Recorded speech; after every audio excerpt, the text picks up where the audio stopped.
I'm going to make a start. I think I must have some. I've just seen on the schedule, got Christina Hollis in the session that's back to back with me, so maybe some tough competition there. Um, but thank you for joining me anyway. Um, up on this, yeah, definitely. Up on this front slide, there was a little starter activity. I don't know if you've had a chance to have a look at that.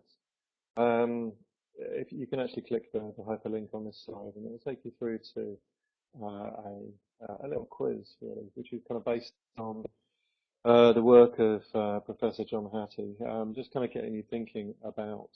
Hey, Teresa, just getting you thinking about different kind of strategies and maybe what you perceive their impact to be. Um, You're having a go at it. Great, great. There's no prizes. I haven't. I've been absolutely um, just so busy with the move. So there's no. I haven't done a badge for it. This is where Teresa leaves the room because there's no badge. So anyway, that's. I wonder if. Thank you, Teresa. I'm glad. This time.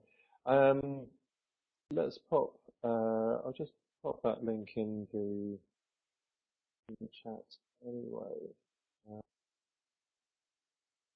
copy links.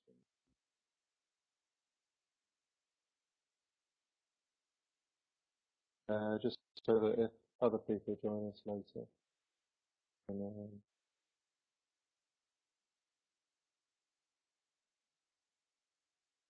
you'll have to Google them, Teresa. I haven't got it open in front of me. Okay, that's a direct link to the quiz anyway. So if other people join us later, they can kind of jump in and have a go at it if they wish. Do tell me if the quality of the audio or video or the slides starts dropping out, and I'll just kill my webcam. Everything okay so far?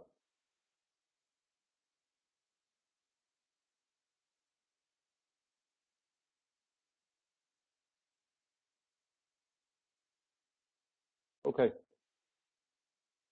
audio a little patchy. Okay. I tell you what, there you go. You've all seen me. Hi. I'll kill I'll kill the webcam. See, that'll help you out a little. And there's actually two of me in the room. Not to make up the numbers, but um, I, I prefer working on one machine, and the screen sharing isn't working on it, so I've got another machine. I'm going to do a little bit of screen sharing on later, so I'll probably kind of jump between the two of me that are logged into the stream. Okay, so this presentation, I'm just going to I'm going to spend a little while talking about a study. Um, did you get a chance to watch the videos? There were two videos on the course that goes along with it. If you haven't had a chance to watch the videos, please do so at some point. It doesn't have to be now. Just I I was absolutely blown away when I came across them. It just there's a lot of things that we do in education, and we don't have much evidence for.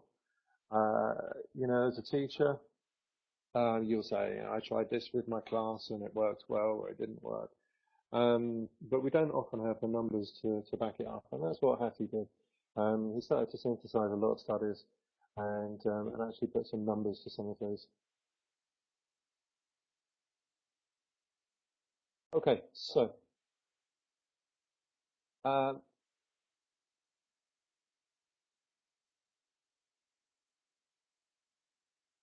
just looking through the slides, so it's quite slow on mine thing. There we go, it's come up on mine. Hopefully it's coming up on yours as well. So that's me. I think most of you know who I am. So I work for Pukunui. I'm based in Malaysia. So that's me. muffled. Okay. I'll try to speak clearly, Carol. Just give us a little commentary how the audio is coming through for you.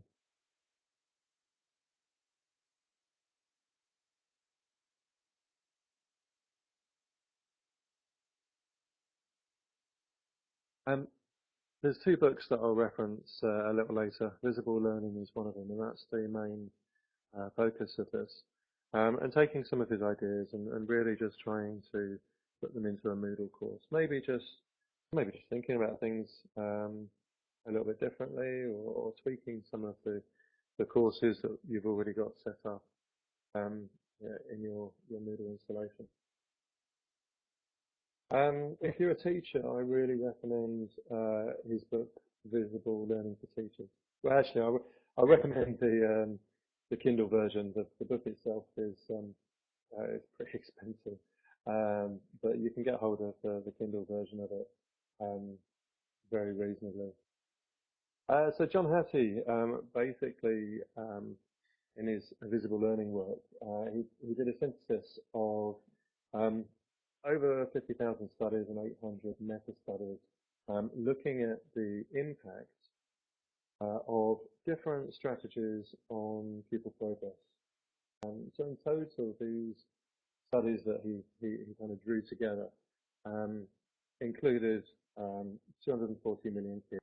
So it is a massive, massive cross-section. And it spans across all sorts of socio-economical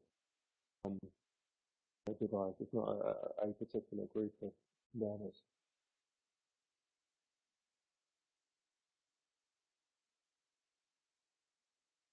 Teresa, I set the quiz so that you can. It was meant to be for a learning exercise anyway, not a. I'm not going to hold it against you or anything like that. It's set to the adaptive mode, so it's really to kind of. It was just to spark a few thoughts and maybe get a little bit of discussion going. This is on the front of one of the videos. He had to talk about where, under what conditions learning happens best, and that's really one of my big focuses on this. And I thought I'd try to highlight it in what I'm doing as well. So for good learning to happen, the learning intentions have to be very clear. Success criteria has got to be completely obvious. And there should be some amount of discussion and peer involvement. Because when you've got that peer involvement, there's an additional level of challenge and pressure that's put on the students, which is often quite a positive thing. Now, I kind of want to. I like to walk the talk, and so throughout this presentation, if I'm not doing what I'm saying causes good learning, then shout at me. So following on from that,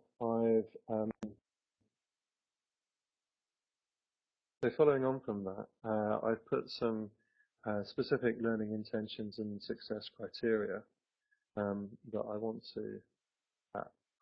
to achieve during this presentation. Carol, is your audio okay still?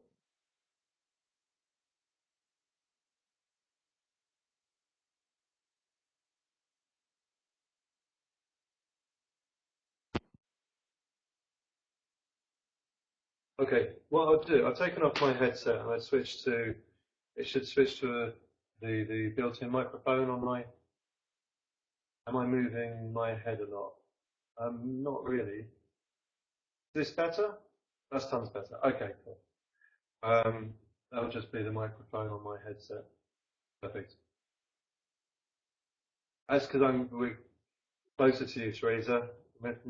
Malaysia's closer to New Zealand. It's less distance for the sound to go. Okay, sure, Greg. Okay, so yeah, so I've come up with some learning intentions that I want you to be. A couple of things that I want you to be able to achieve during this session.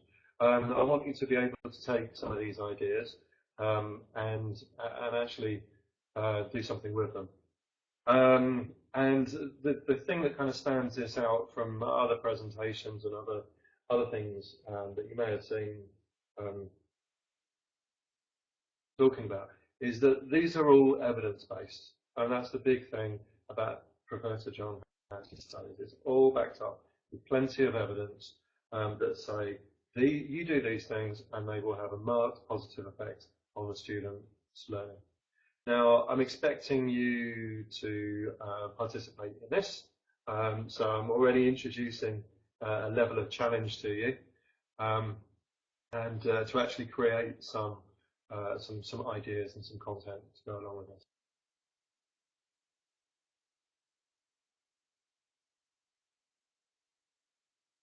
So I do want this to be quite conversational, so please throw it into the chat if you've got any comments or anything. Just to give you an outline of the session this afternoon, well, this afternoon for me, maybe morning where you are, or evening. The actual activity, I should have probably tweaked that. I think the collaboration task that I'm going to set you will probably be near 15 minutes or so. Begin to give you an overview of some of his work and some examples we'll look at in a moment, and then I'll try and bring it all together at the end.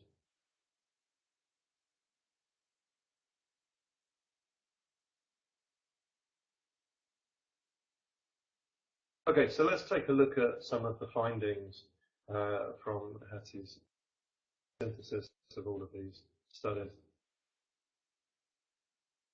The good news is that just about everything that teachers do have a positive effect on pupil progress. Basically everything works,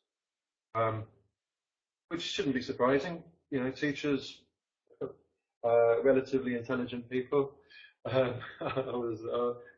guess I am still a teacher, 16 years.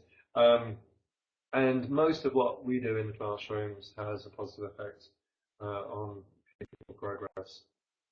But the really interesting stuff to start to look at is when you can baseline everything and average it, and then start to identify the things that are above average. It does, Greg. I can talk about that a little bit. Yeah, there's some negative values in the. I'll show you the data later. There's some negative values. Keeping, yeah, that's that retention. Keeping kids back a year actually has a negative effect. So you, I'm kind of jumping the gun a little bit. I'll come back to that point later.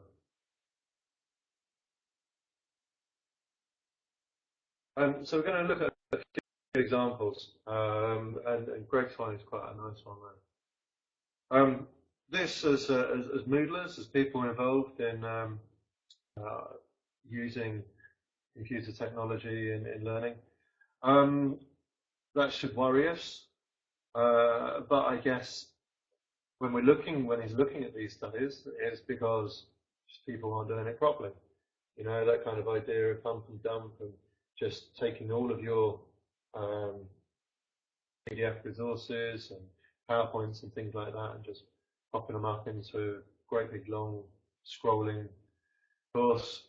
Yeah, that's not going to have a particularly positive effect on the student's learning.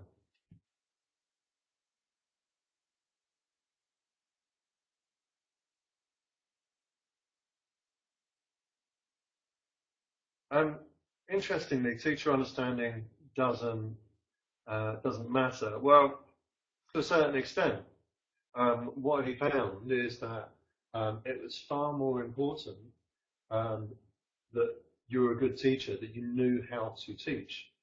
You had the skills to make you a good teacher. There was the fact that a certain teacher knew their subject in more depth after a certain level, that didn't make very much difference to pupil progress.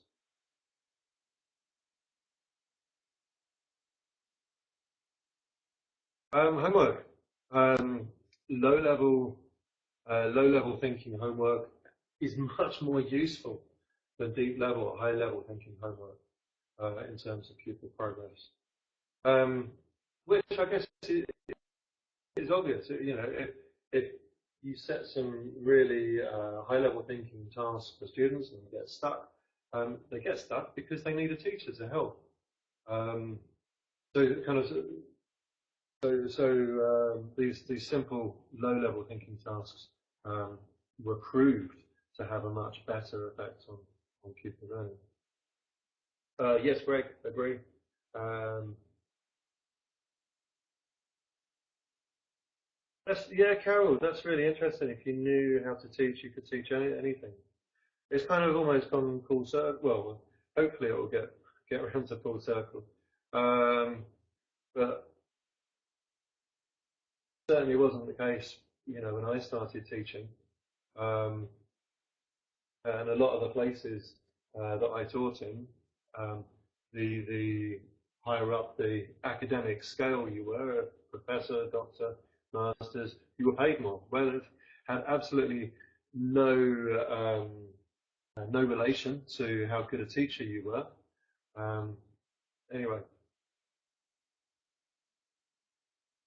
okay, so how did he kind of start to pull all of this together? Well, he basically standardized and benchmarked all of these studies. Um, and you'll see this D value that will pop up. Value of 1 is approximately equal to 3 years of progress. 3 years of progress in a particular subject. 0's got no effect, and anything less than 0 has got a negative effect on pupil progress. So by the end of the year, the students have actually, they know less, they've progressed less than they've gone backwards. Point 4, I'll come back to in a minute. That's the important one to look for.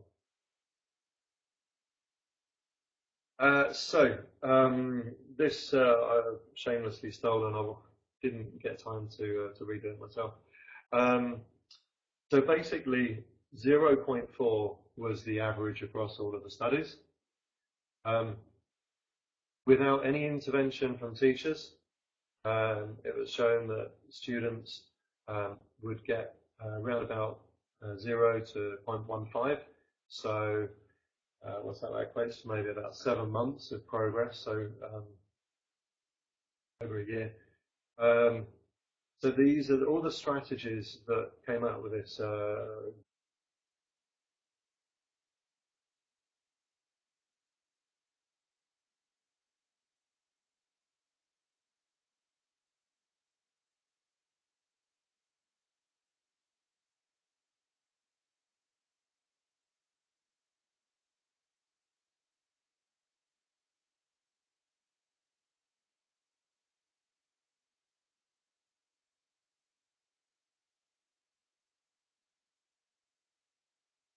Hi, I'm back. Yeah, sorry, I got kicked out for some reason. Yeah, there's 2 of me. I don't. It's my mouse. I've got one of those Mac mice, and it's too sensitive. I think I accidentally stroked it and went backwards in my browser or something like that. It's so that I can later on I can screen share. That's why there's 2 of me in here. Yeah, so we're going to have a little look later at the influences that come in this zone at the top of his scale.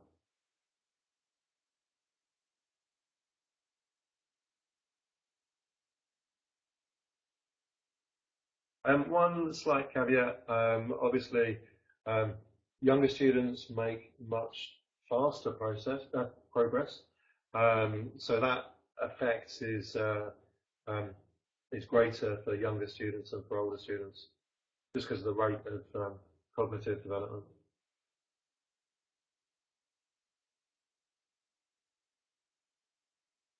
Okay, so let's pick a few of the things from his study and highlight some, and let's have a look at what caused very little student progress to happen.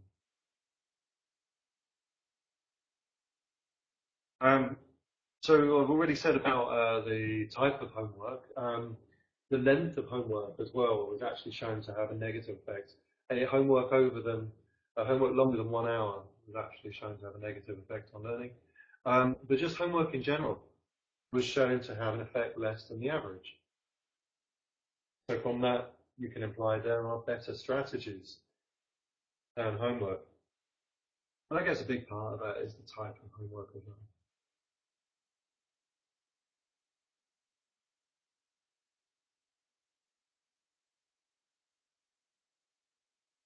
Bottom three, so this, going back to this idea of retention, I think that pops up in the first of the two videos. He almost goes off on a bit of a rant. You know, the student's been with you for a whole year. They haven't made any progress. What we're going to do, we're going to keep them back a year, give them the same materials, and then expect them to do something different. We don't need more, we need different. That's one of his things. TV, too much TV at home was shown to have a negative. Does it, Carol? Too much TV at home was shown to have a negative impact on pupil progress. So after a year, they've gone backwards. And too much TV, that is. I guess those that are not watching so much TV and across all the studies are doing other things that are firing their synapses and getting them thinking and aiding to brain development. And lack of mobility, that's for whatever reasons, students physically not able to attend school was shown to have quite a negative effect on their progress. Slightly higher up the list, still having very little progress. Yeah, exactly, Teresa. Yeah, if the teachers couldn't do it the first time, why should they get another go? Luckily, there's not many countries that tend to. Is it just the States? Do they do that in Canada? Anybody know? I'm sure they don't do that in. They wouldn't do that in New Zealand, do they, Teresa?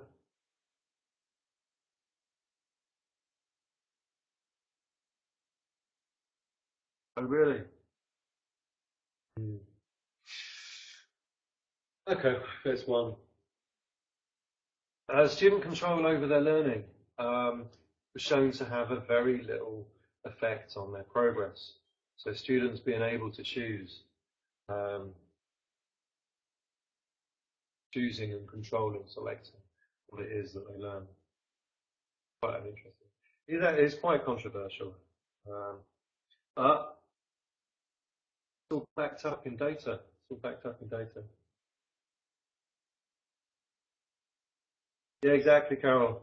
The study was from primary, very young children, right through to first couple of years at university. I'm sure post 16-year-olds have got a better idea of what it is that they want to study and learn, but certainly not younger kids. Ability grouping. That's kind of something that we take for granted. Streaming and setting, but it was shown to have very little effect on student progress compared to other stuff. Yes, it has a positive effect, but it's still way less than the average and way less than some of them I'm going to show you later.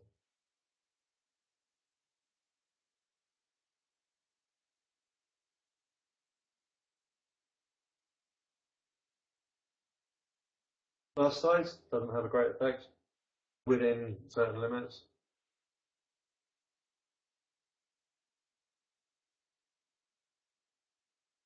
So let's look at the positives. Top three. Students self-reporting grades. They do often predict low, which is interesting. I wonder if that's a confidence thing.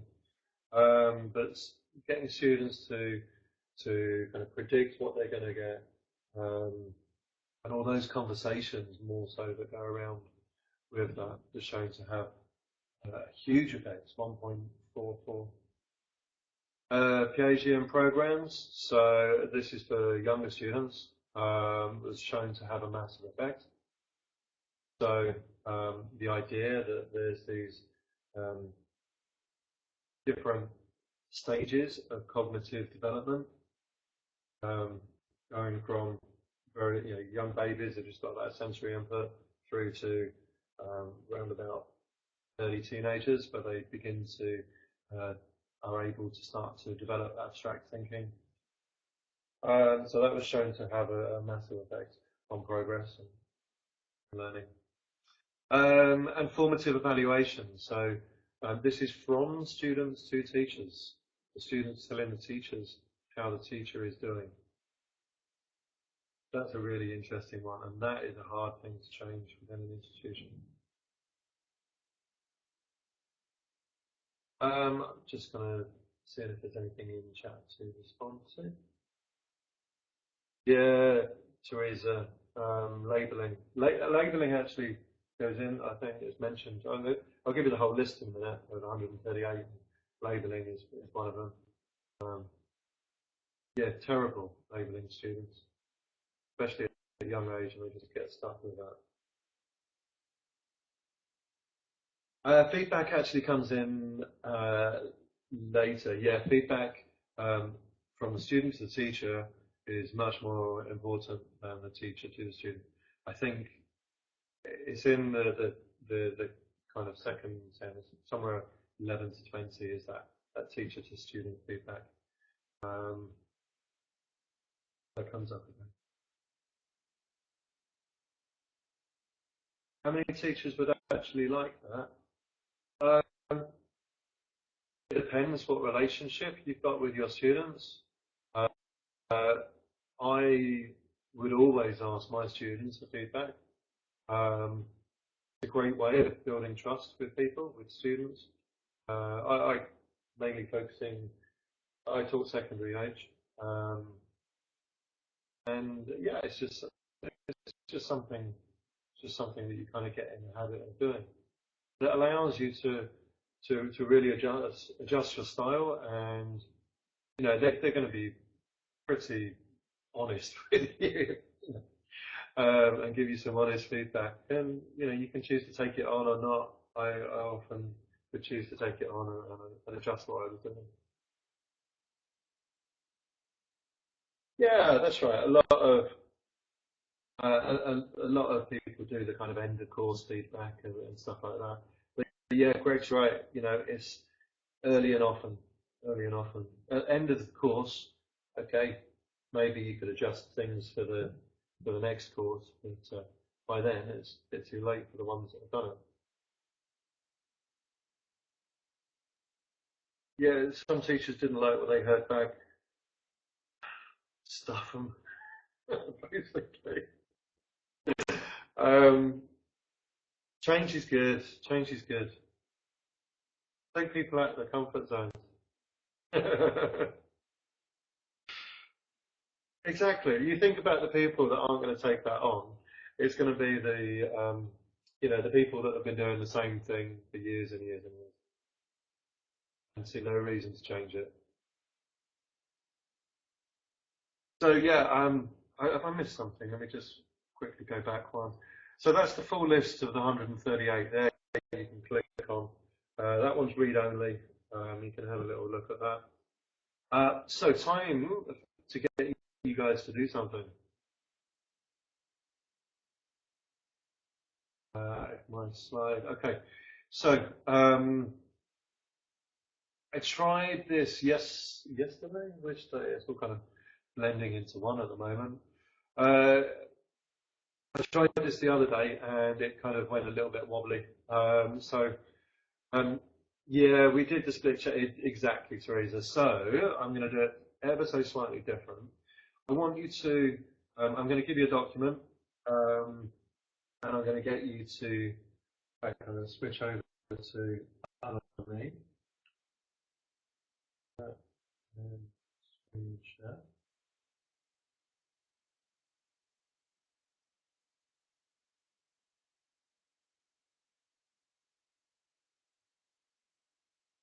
So I put together this is a Google presentation. If you click on the link on the middle of that slide, it will take you through to I can see Teresa in.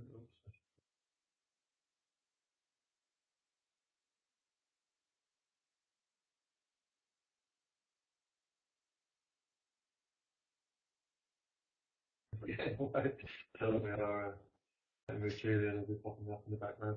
It'll take you through to a Google spreadsheet. Is that displaying on your screens okay?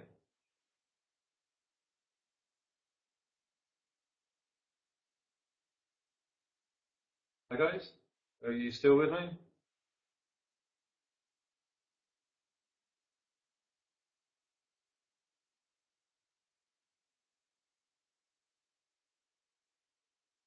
Okay, cool. Um, is my screen share working? Yes, Richard. So we're going to have there's two different links. The first one, let me pop back in the slides. Um, that first one, that's a full list of 138. Let me just um, copy that, and I'm going to pop that into. But that you don't actually need that. That was just. Oh, you got it. Okay, that was just a reference. The second one. Here, let's just pop that into the chat as well. This second one is a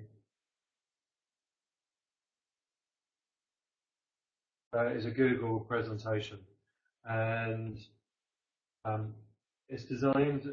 If I skip through to about slide 5, it's got the top 10, and then slide 6 is 11 to 20. Now this is the second time I've run this presentation today. The first group that was this morning, absolutely fantastic. They got so fired up by this, and they've already started to add some content. What I'd like you to do, have some, if you can chat to each other. You can just pop it all in the big main chat because I tried the other day to do some private chats and it broke it basically.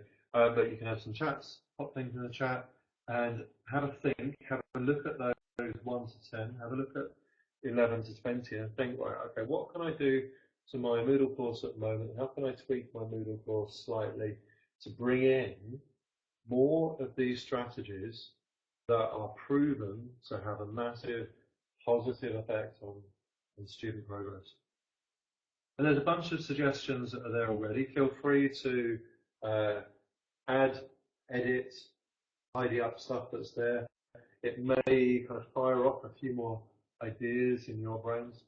So I'm going to kind of back out for a little while. Um, I'm going to, what are the icons top right? That's the, in the spreadsheet, those are the anonymous logins. I've only noticed it, maybe Google's introduced it very recently.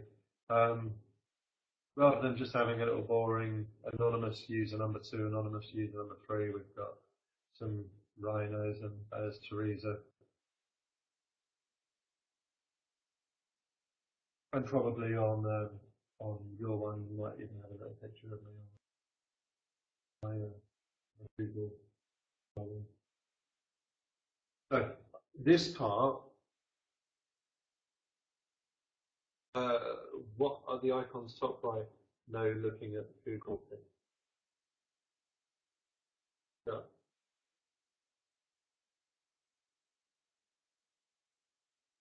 Um, yeah, I want so I, this bit of it. I want to come from you. I don't, I don't want to be sitting here saying, "Oh, this is what we could do in Moodle for this." I want you guys to be thinking, um, not being passive. Uh, it's easy to sit through a presentation and just kind of absorb and switch off a little bit. But in terms of learning, we all know that's rubbish. You don't learn much at all by sitting and listening to somebody, um, unless you're actually doing something with that information, processing it. That's when it helps to solidify everything.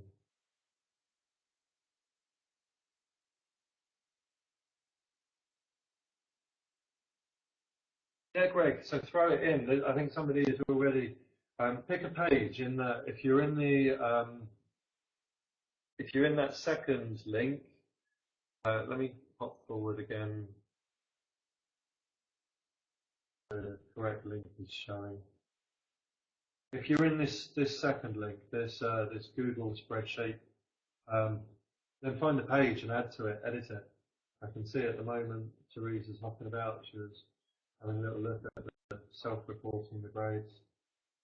Others are looking at all the regime programs and providing some formative evaluation.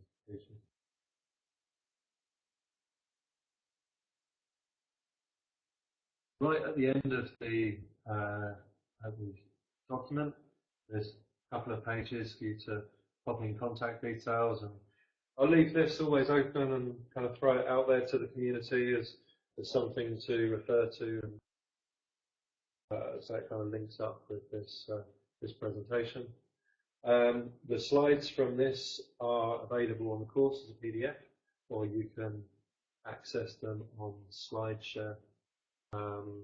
A few other of my bits are on SlideShare as well.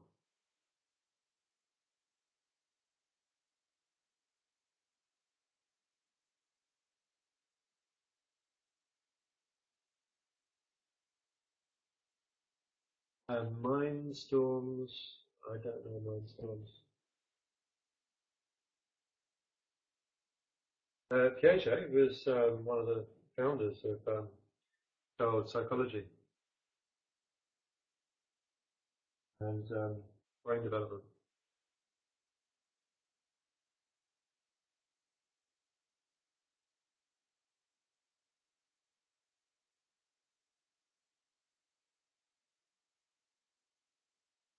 Yeah, great. Quizzes, awesome.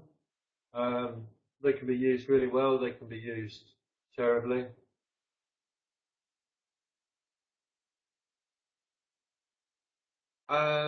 So, the Piagetian theory is this idea that children, as they're growing up, they develop.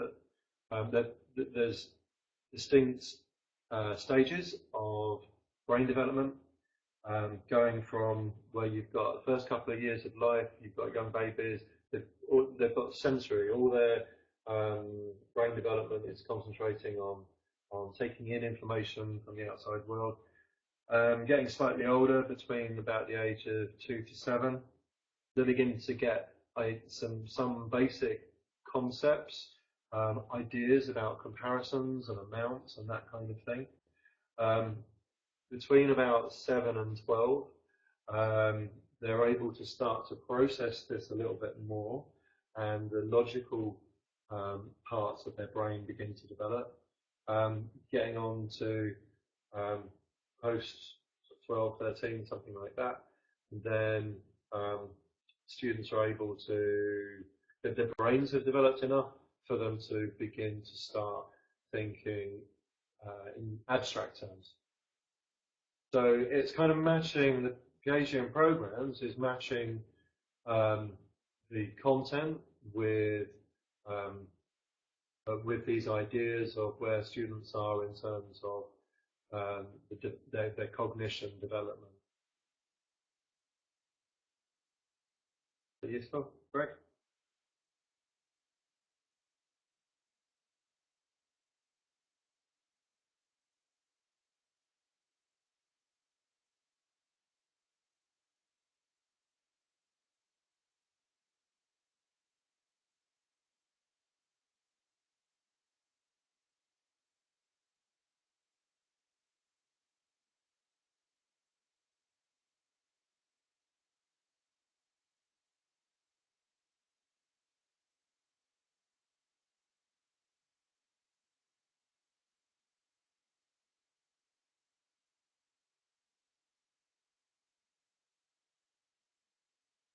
So, Dot, I think I think you've just joined us. If you have if you have joined us late, what we're doing, um, I've given people a little overview of Professor John Hattie's study Visible Learning. Excellent. And so um, we've looked at basically. Did, did you have a Dot, did you have a look at either of those two videos that are on the course page that goes along with this? You have? I don't need to say anything more. Okay. So anyway, uh, this is absolute. If you're a teacher, this should be, compulsory viewing um, every day and drilled into people. Um, Basically, Professor John Hattie took just about every educational study he could find. It involved 240 million students, uh, 50,000 individual studies and 800 meta-studies, pulled all of that information together and um, put it on a scale and worked out what has a massive positive effect on student learning. And ranked them. There's a list going from 1 down to 138. We're having a look now at a Google spreadsheet, a Google presentation that I've put together. If you follow the link that's in the middle of the screen, let me switch back. Still that one. We're having a look at a spreadsheet sorry, spreadsheet. Oh, yeah, it's been a long move. We're having a look at a Google presentation that I'm getting people to have a think how these ideas can be set into a Moodle context. Right, let me catch up on the chat. What have we got? Teresa, difficult teacher asking students to create quiz questions. Yeah, definitely. So, which of course you can do by tweaking the roles, which is really cool. So, create in Moodle, create a question writer role, and then tweak the permissions. So allow students to be able to write questions and edit their own questions. Then all of those can go into the question bank. And then you can actually automate it. You can have a category in a question bank for student created questions, and then have a quiz that takes 20 random questions from that student created question bank. That's cool stuff. It's not until you get the students doing things like that, creating questions, students being teachers, that's when you really learn things, when you're trying to put it across to other people.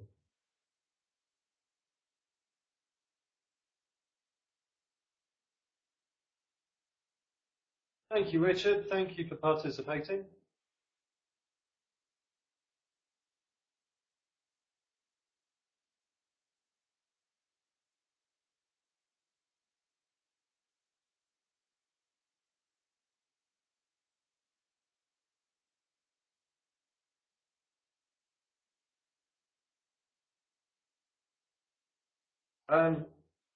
Okay, so being the good, oops, I overclicked there. We do, it's funny, isn't it? You don't really know something until you do try to explain it to somebody else. Okay, so, yeah, I hope this doesn't come across as too teachery, but I want to just to round off.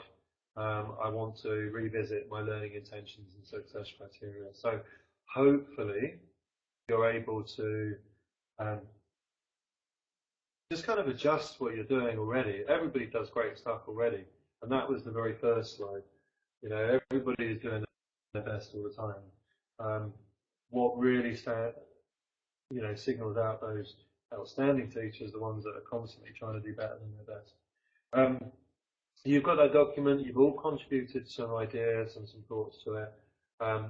I'm going to leave you now just with a few more thoughts. I'll leave that document open for you. You can read it. You can think about how you can take that and then put it into your classrooms or your Moodle installations, or how you could kind of pass this on to some of your team if you run a team.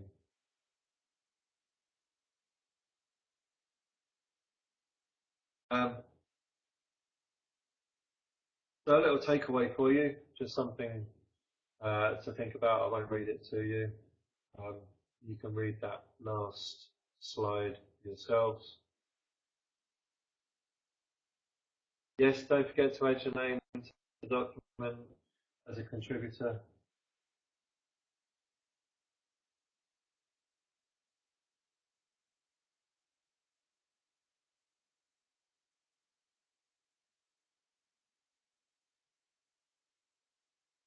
Yeah, no badges for this one, Teresa. I haven't got a badge. Okay, well, look, I'm going to wrap up now. Thank you ever so much for being part of this. Thank you for your contributions, your thoughts and your comments. And if that sparked off a few ideas with people, then absolutely fantastic.